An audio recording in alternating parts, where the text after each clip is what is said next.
Bonjour Stéphane Rollet. Bonjour. Alors, pouvez-vous nous résumer votre parcours? Le parcours en fait est assez classique. J'ai fait justement des études classiques, du latin, du grec, passé une agrégation. Et puis ensuite, pour le doctorat, en fait, je me suis réorienté en quelque sorte vers la Renaissance, parce qu'il y a toute une littérature qu'on appelle littérature néo-latine, c'est-à-dire du latin de la Renaissance, qui est apparue à cette période. Et c'est là-dessus que je me suis spécialisé. D'où provient votre intérêt pour les séries télévisées? C'est-à-dire que je me suis toujours intéressé à l'histoire de l'art, aux arts visuels. Et dans ma jeunesse, j'ai vu éclore en fait ce qu'on appelle aujourd'hui le dernier âge d'or des séries télévisées, avec Twin Peaks et puis X-Files, Les Sopranos, Six Feet Under, etc. J'étais déjà sensibilisé à la chose. Connaissiez-vous les ouvrages de George R.R. Martin avant la série TV, ou bien vous les avez connus vraiment à sa sortie? J'ai fait la connaissance, je dirais, de son univers avec la série. J'ai entendu dire qu'il y avait une série de fantasy tout à fait différente qui passait, en fait, qui sortait. Et quand je l'ai vu, j'ai vraiment eu l'impression de voir autre chose par rapport aux séries télévisées de fantasy que j'avais pu connaître par le passé. Et en attendant que la troisième saison sorte, j'ai lu les livres en fait. Comment expliquez-vous le succès de la série TV en France et même dans le monde entier? Est-ce qu'elle a relancé justement le succès de son œuvre? Je crois quand même qu'il ne faut pas être aussi sévère avec lui, parce que Martin, avant que Benioff et Weiss ne prennent contact avec lui pour une adaptation possible du Trône de Fer, c'était déjà un des plus grands écrivains vivants de fantasy, qui avait gagné tous les prix possibles et imaginables, aussi bien en science-fiction qu'en fantasy. Parce que pour lui, en fait, il n'y a pas vraiment de différence, il estime que c'est un seul genre. Alors, quelle représentation du pouvoir la série exprime-t-elle, propose-t-elle, selon vous? Une représentation extrêmement noire, extrêmement noire.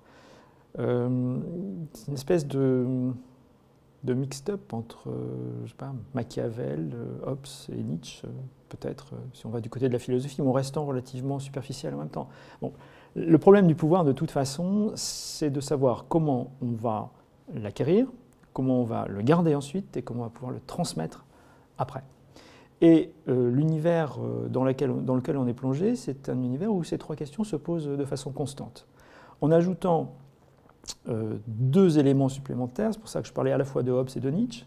Un, l'homme est un loup pour l'homme, et quand je dis l'homme, c'est l'être humain, parce que les femmes, c'est absolument la même chose. Et deux, ce qui ne me tue pas me rend plus fort. Que George Martin, c'est un auteur qui n'est pas croyant, qui se dit athée ou agnostique, sans vraiment choisir entre les deux, et que précisément le pouvoir qui nous est montré dans ce monde médiévalisant qu'il a inventé est un pouvoir qui est pour l'essentiel dégagé du religieux. On voit bien qu'il y a, enfin pour ceux qui ont vu la série et qui ont lu les livres, il y a une exception, mais si on ne sait pas comment ça se termine dans les livres, dans la série, ça se termine très mal pour les religieux qui essaient de prendre le pouvoir. D'une manière générale, le pouvoir, c'est une question d'hommes et de femmes. Et c'est d'abord du côté des passions, des pulsions, des ambitions que se joue la recherche, la conquête et la conservation du pouvoir. Alors, quel lien avec la période de la Renaissance peut-on identifier dans la série? Lorsqu'on regarde donc la série, les éléments visuels sont assez clairs. Les showrunners, donc Weiss et Benioff, ont profité de ce qu'ils pouvaient voir, ce qu'ils pouvaient connaître de la Renaissance pour créer un certain nombre de leurs univers.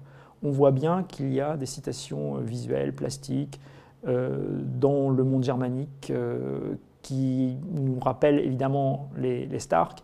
On voit bien qu'on peut identifier, je l'ai fait, que des images de Dürer sont là, derrière certaines images, que par ailleurs, quand on descend plus bas, on va trouver plutôt des images italiennes, de la Renaissance italienne à chaque fois. La place faite aux femmes, très bien représentée dans toutes les catégories sociales, ayant un rôle primordial de l'intrigue, est-elle inédite pour une série TV? Alors, dans les séries mainstream, je crois qu'on peut dire à tout le moins que Game of Thrones est remarquable. On voit bien que la place des femmes est énorme si simplement on regarde ce qui s'est passé dans la dernière saison diffusée. À la fin de cette saison, qu'est-ce qu'on a vu? On a vu qu'un certain nombre de femmes avaient perdu le pouvoir, c'est donc qu'elles possédaient avant, Olenna, Margaery, elles sont mortes. mais elle n'était pas n'importe qui. Et puis si on regarde qui dirige à la fin de cette 7e saison, on trouve des femmes. On trouve Cersei, Daenerys et Sansa. Il y a quand même un mais. C'est que si les femmes seraient plutôt traitées sur un pied d'égalité, ça va jusqu'au bout. C'est-à-dire qu'elles payent aussi violemment que les hommes le tribut que l'on peut payer lorsqu'on cherche à prendre le pouvoir. Et comment Martin est-il parvenu à créer un monde si profus, si puissant et si proche du nôtre? Je pense que là, l'inspiration historique qu'il a revendiquée de nombreuses fois est tout à fait fondamentale.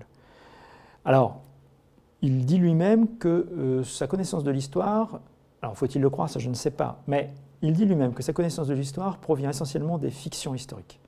Il parle régulièrement de Thomas Costin et de son Pageant of England, qui est en fait un ensemble, un cycle romanesque autour justement de la guerre des Deux Roses. Il parle aussi de Shakespeare et des tragédies historiques qui ont pour théâtre la guerre des Deux Roses. Et il ajoute également, et cela fait frémir notre fibre française, il ajoute également en fait, de Maurice Druon, donc Les Rois maudits, qu'il a découvert bien après leur publication et qu'il a lu avec grand intérêt. Pensez-vous que sa postérité puisse être aussi fameuse que celle de The Wire, en bénéficiant de plus d'une dimension grand public? D'un côté, on ne peut pas nier le succès mondial et critique à la fin de Game of Thrones. D'un autre côté, c'est une série télévisée, donc un genre qui est en voie de légitimation, et c'est une série télévisée de fantasy, et là nous sommes dans un genre qui est malgré tout assez loin d'avoir trouvé une pleine et entière légitimation, si même on ne considère que le nombre de chercheurs universitaires qui peuvent s'y consacrer en France. Sur quel nouveau projet travaillez-vous actuellement? Sur quel nouveau projet? Bon, j'ai travaillé beaucoup sur Game of Thrones pour le livre que j'ai publié, et comme vous le savez, Game of Thrones n'est pas fini. Donc moi non plus, je n'ai pas fini.